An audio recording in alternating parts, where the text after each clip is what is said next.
Lindsay here with Empower Movement Physical Therapy. So I want to talk about something a little bit different. I've been having this conversation a lot with patients. So I want to talk about strengthening for mobility. Now, normally when we talk about gaining mobility, everyone thinks about stretching. So like stretching out your neck to gain more range of motion, stretching out your hamstrings when they're tight. Now, here's the thing though.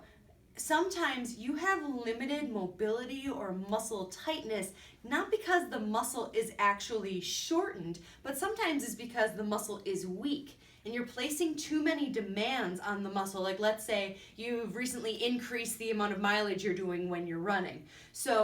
But your muscles just aren't strong enough yet for that mileage that you're asking it to do.